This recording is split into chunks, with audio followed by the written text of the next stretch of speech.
So yun, isang magandang araw uli po sa atin mga kalingap. Muli naman po tayo magbibigay ng isang magandang reaksyon at isang mapagpalang araw po sa ating lahat. At kamusta po kayo? Kalingap Rab po, hiniling ang present ni Beyonce at pamilya po ni Beyonce pumayag sa desisyon ni Kalingap Rab. Para saan po kaya ito at bahay po ni Beyonce posibleng maapektuhan dahil dito?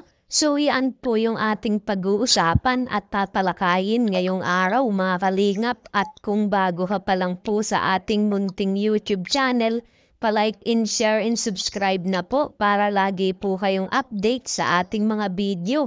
At paalala po, bago po tayo magbigay ng ating komento at opinion, tapusin po muna natin ang kabuuan po ng video mga kalingap para alam po natin yung ating i-comment.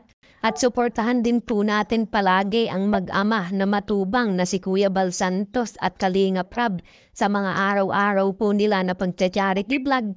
Lagi po nating i-marathon para siyempre dito po sila kumikita para itulong po sa ating mga kababayan. At nakikita po natin araw-araw po lagi po silang meron pong tinutulungan. Kaya araw-araw din po natin i-marathon at suportahan po mga kalingap. So yun po mga kalingap, pag-usapan na po natin ito nga pong si Beyonce at ito nga po nga si Kalingap Rab. May hiling dito sa kanya. Gusto yung present. At pamilya nga po ni Beyonce pumayag sa desisyon ni Kalingap Rab. At bahay po ni Beyonce posibleng maapektuhan dahil dito. Pero bago po natin pag-usapan yan mga kalingap, pag-usapan po muna natin yung mga nangyayari nga po sa EDC at plano nga po ni Kalingap Rab. So yun nga po mga kalingap, marami nga pong inamin si Kalingap Rab dito nga po sa kanyang live. At kung napanood po natin yan mga kalingap, at sa mga hindi pa nga po nakakapanood, panoodin na po, lalo na pong sa mga solid EDC nga po, solid Danjoy, solid dito nga po kay La Carla, pat sa iba pa pong mga beneficiary. Marami nga po ang sinabi po dito si Kalingap Rab. Di ba po mga kalingap, lalong paganda ng paganda, maraming opportunity, mas inuuna pa po talaga ni Kalingap Rab ang kanyang mga angels o beneficiary po mga kalingap. At sabi pa nga po dito ni Kalingap Rab, hindi po siya basta-basta makakapagpagawa po ng magandang bahay kung hindi dahil nga po sa mga love team. Ang para sa akin po mga kalingap, napakaganda po talaga ng strategy na ginampanan po o ginawa po ni Kalingap Rab at ni Kuya Bal. Ganon din po ang Team Kalingap, di ba?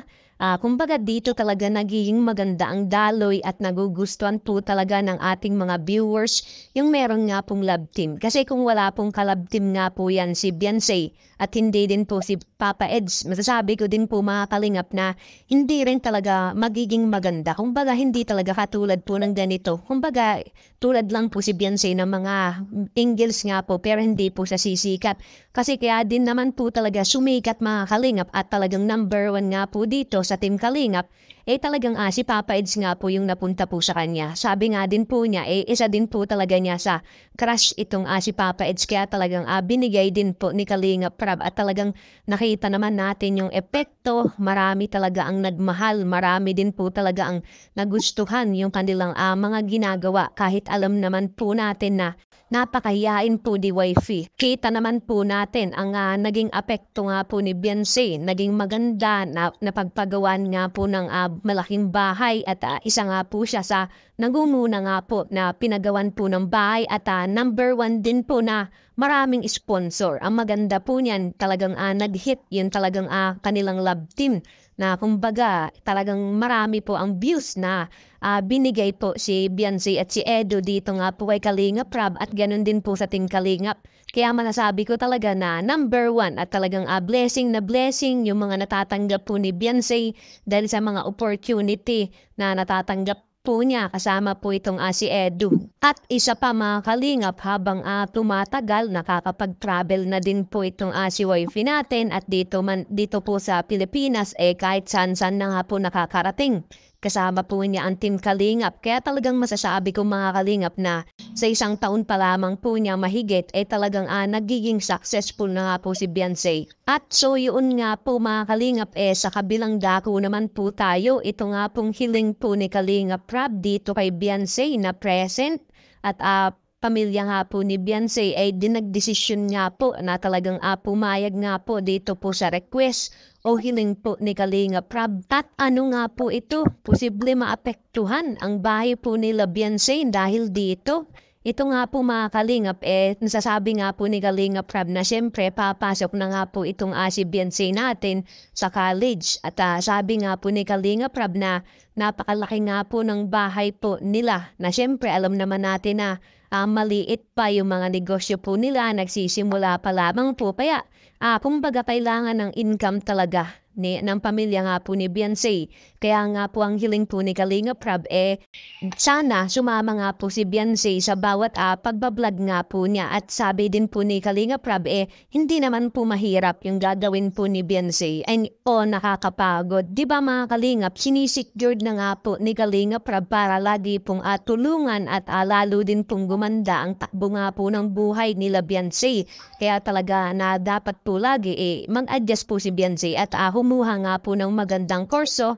Kumbaga yung desidido po siya na talagang kayang-kaya din po niyang gampanan na nakakasabay po siya dito kasi sabi nga po ni Kalinga Prab na sa isang buwan hindi naman po lagi. Siguro kayang-kaya naman po niyang gawin po ni Beyonce po yan mga Kalingap na alam naman natin na talagang masipag si Beyonce, di ba? Nakikita natin na naglalaba nga po dati.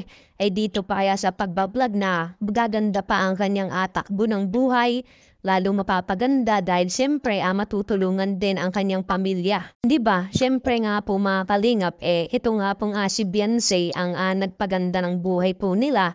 Kaya talagang kailangan po ni Kalinga Prab. At siyempre pumayag din naman po yung magulang ni Beyonce kasi talagang nagtitiwala naman po sila dito kay Kalinga Prab at kay Kuya Bal kasi kung hindi po sila magtitiwala, hindi gaganda yung kanilang buhay, hindi po sila magkakameron ng negosyo, hindi magkakameron ng magandang bahay. Dito na lang po mga Kalingap sa negosyo o yung mga sponsor, hindi magkakameron po yan kung hindi sila nagtiwala dito ay Kalinga Prab. Kaya yun po ang maganda, talagang tiwalang-tiwala at talagang pinapaubaya.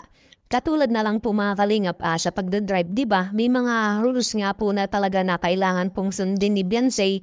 Hindi din basta-basta. Kaya masasabi po natin na talagang napaganda ng pakikisama nga po ng pamilya ni Beyonce at ganun din po si Beyonce. At siyempre habang tumatagal mas maganda po yan na talagang magtiwala po ng magtiwala si Beyonce dito kay Papa Eds dahil hindi naman po siya papabayaan. Siyempre kung isang taon pa lamang po at hindi pa rin talaga successful, siyempre mag-stay po siya kung saan po natutulungan po si Beyonce. Alangan naman po na hahanap pa si wifey nandito na yung talagang nagpaganda ng buhay po sa kanya, tumulong. Siyempre kasal na po agad ang susunod mga Kalingap.